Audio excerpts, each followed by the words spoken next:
Hey everyone, Zane here, and today we're going to review Rednote app, and I will give you a small tutorial on how to use it.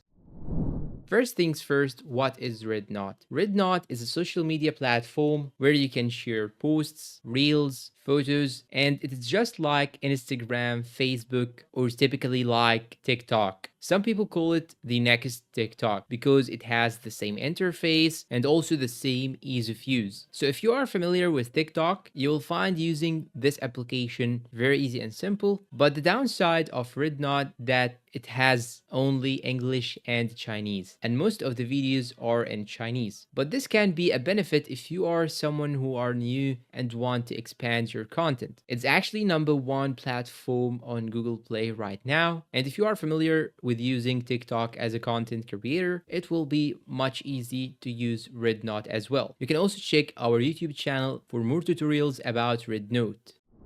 And that's all for today. If you find this video helpful, please don't forget to support us with like, subscribe, comment, share. Thanks for watching and see you in a new video.